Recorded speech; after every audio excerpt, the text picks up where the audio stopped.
The content of this podcast is provided for general informational purposes only and is not intended as, nor should it be considered a substitute for, professional medical advice. Sweaty and pissed. Menopause makes me sweaty and pissed. Well, hello, my darling. Well, hi, Leanne. Welcome back, everybody, to Sweaty and Pissed, Menopause and More. I'm Leanne Morgan, comedian and wife and mother of 3. And I'm Karen Nickell, nurse practitioner, wife and mother of 1. One fabulous guy. I know that it helps produce this. I mean, he does produce this thing. What am I saying? I don't do anything. No. Okay, you doll. We've had a long time off, and so good to be back. I've had a lot of people. Thank you so much for everybody for our Facebook messages and questions and all your everywhere I've been lately performing. People go, "Oh my gosh, we love Sweaty and Pissed." Yes, the feedback's been terrific. Oh, I know. It's been really nice. Yes. And the questions have been really good. The last 2 episodes, we went through a bunch of questions from our listeners, and they were all excellent questions. And I think questions that a lot of people have in mind and wanted to hear answers to. So we're really grateful for that. Yeah. Okay. This episode, I wanted to talk about a certain little something that was bothering me, Yes. and I didn't know that it was a thing. And Karen Mills, another comedian that I tour with sometimes, who's one of my best friends, I was telling her that I have the sensation that bugs are crawling on me, on my body, or a hair is in my eye or in my mouth or across my face, and just really irritating.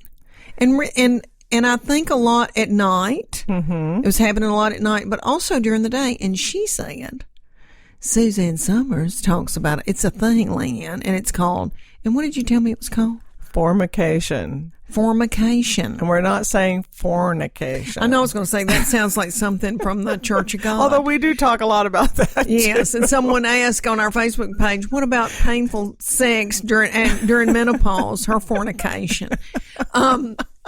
Yeah, so this is formication with an M. Formication, Yes, okay. Yes. And so when I told you that, you looked at me like I wasn't crazy. Yes. But you asked me if that had something to do with it. Was I having it on the places that I had shingles? Right. Because I think the ones who have listened before know that I had a shingles outbreak in September of last year, and that was fun. Yeah, and, on her face. On my face and up in my scalp. Yeah, not good. And that was brought on by stress from having a viral video. Right. Ba-dum-bum. Called Mean Kids. It's gotten over 29.5 million views, but really made me sick.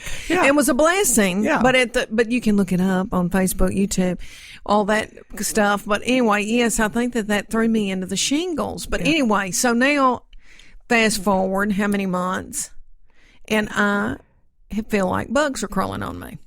Yes, but does it mostly happen in the place where the shingles outbreak occurred? Yeah, probably the majority of the time. Yeah. But I also feel it in other places. Yeah, because definitely a history of shingles can be a cause of formication. Because that breakout is on a nerve ending pathway, and so once it's healed, you can still get some neurologic symptoms along that pathway. And one neurologic symptom that can happen besides itching is a feeling of that creepy, crawly skin.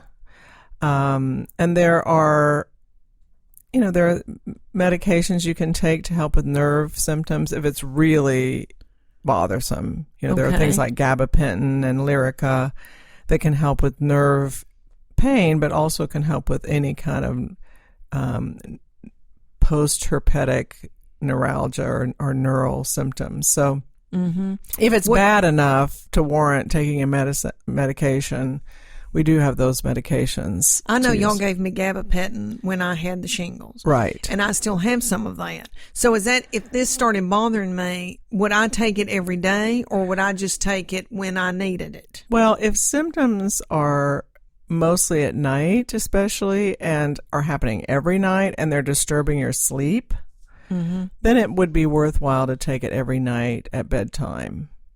Again, this is all in consultation with your prescribing provider, but definitely if it was infrequent in occurrence, it's better to take things as needed in that case. Okay. But there are other things that can cause it, like perimenopause and menopause. Darn it, that booger called perimenopause. Everything. What else is going to happen? I've said many a time, we just run out in the yard and give up. You think of all the, I tell you, when I take my bra off, I can hold it. It's now under my breast. It's like a circus act. And then all the horrible, the odor, the leakage, the sweat, the bitterness, all the things, and now you got bugs crawling on you. So yay! So that can happen. Perimenopause and menopause, and oftentimes that can be a low estrogen symptom, and so it will often be worse at night because our estrogen levels drop at night. The other thing that can happen at night is our histamine levels go up. So if there's a histamine piece of the puzzle that's causing that symptom, it will often be worse at night. But my understanding with your bug crawling sensation, which was news to me, is... Well, I hate to bother you. Everybody in the audience, I've got her phone number. And you can imagine the people that want a hold of that. It's like getting the FBI's number. And there are so many times that I want to say, Karen, what is this smell? Karen, what am I feeling? What is happening to me? And I have at times, I've been on the road. I've got the stomach bug. I mean, you've written a nausea prescription. So I'm just trying to hold my cards back. And when I really need, if something if an arm got caught off or something, I know I need to call you, but I try not to bother you because everybody out there, she is so needed and wanted and can't go on vacation. You went out of the country. Yeah. Did people worry you to death? Well, I heard from people. That's a sweet way of putting it. So you had the symptom for a while, and I just tried to fight it out on my own. And then but you had not only symptoms where your shingles occurred, but you had symptoms elsewhere on your body, correct? Of the shingles? The crawling symptoms. Yes. I felt like they were crawling all over. Yeah, at different times, different places. Yeah. And so you mentioned to me that that you hadn't had the symptom recently. Correct. And it seems to coincide with the fact that we raised your estrogen. Yes. Okay, so everybody, I told Karen that I was sweating myself to death. My symptoms had come back of hot flashes really bad. They come and they go. Yeah. And I thought, oh, I'm out of the woods, and then they came back. And I mean with a vengeance, worse than they've ever been. Ever. And my gown's wet at night. I mean, I'm just feel like I'm wallowing in sweat and dog hair, and then my husband's staring at me and wanting to make eyes with me, and I could kill him. I mean, I'm like, didn't you see me dripping sweat over here? I mean, it's just gross.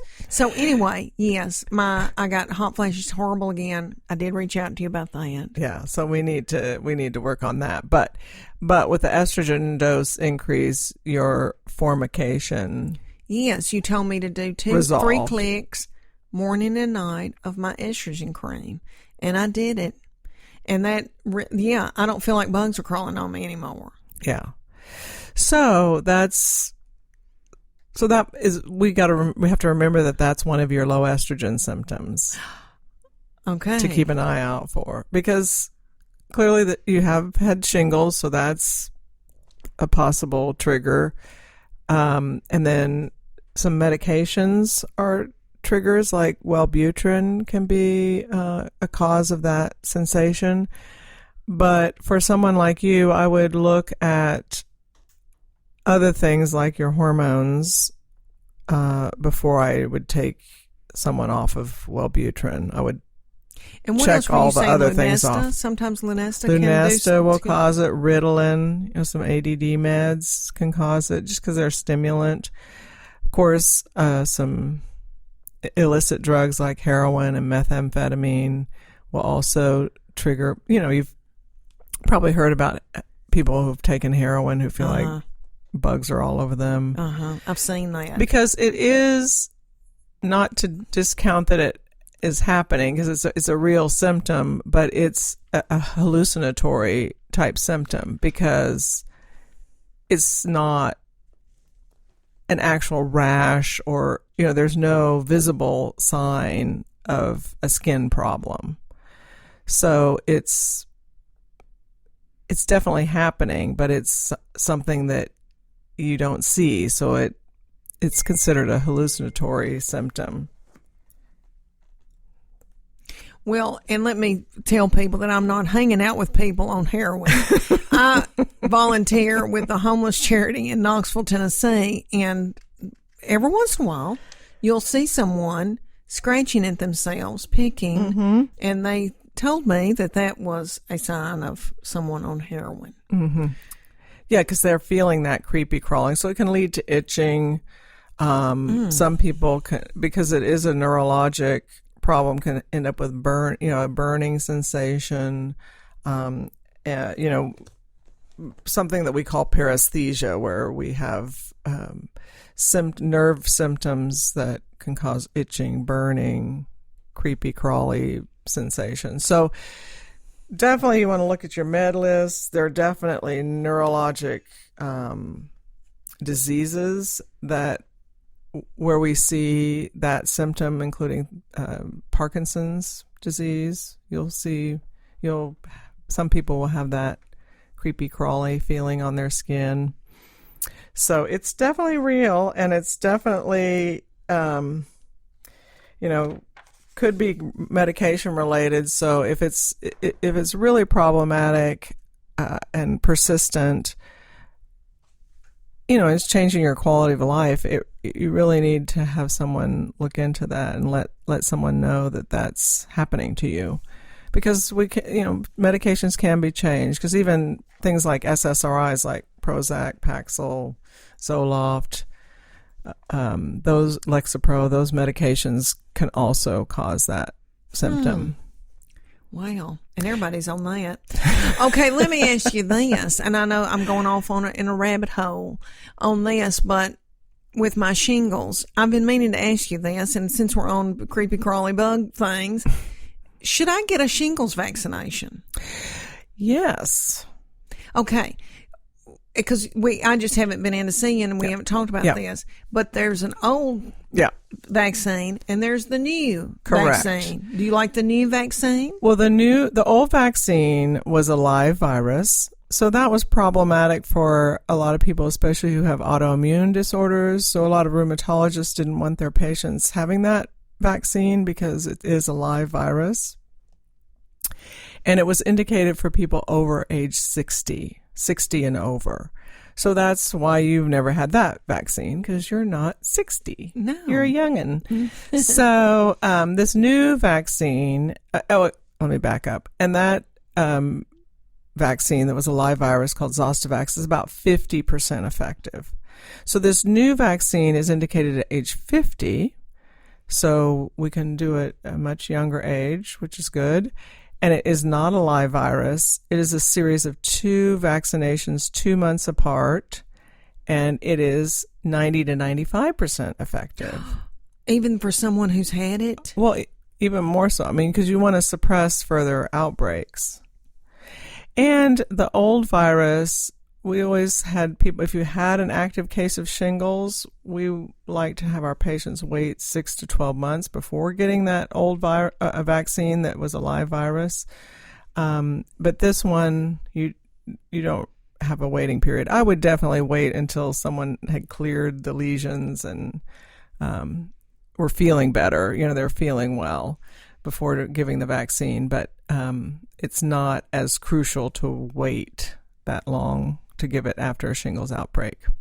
And so do you need to go to your provider to get your shingles vaccination? You can go to your provider, your primary care provider, or you can get it at the pharmacy.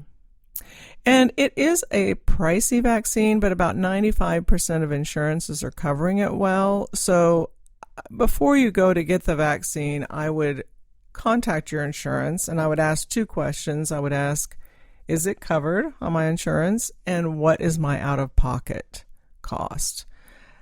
Typically, it's paid at 100%, but it's always good to ask. And then you can either get it at the pharmacy or at your primary care. Okay. Yeah. Okay. I've been, people have been asking me about that. And they'd say, since you had the shingles, can you get it? And I thought, oh, gosh, that's a good question.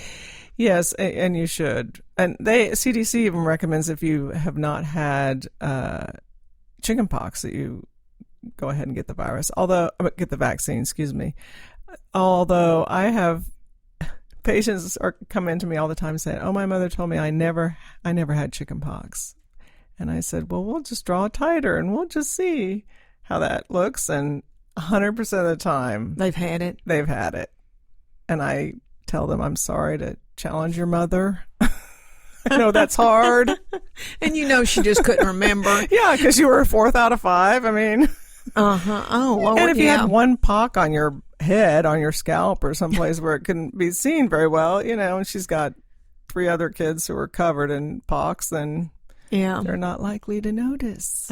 So anyway, but you can have the vaccine whether or not you've had the chicken pox. So. Oh, well, I'm excited because I don't want the shingles again. No. The darn shingles. No, yes. Even though shingles is a funny word. And when I tell people I got the shingles, it's fun. And, if I need to, especially if I'm having to scoot in there, I've had a viral video, not to seem braggy.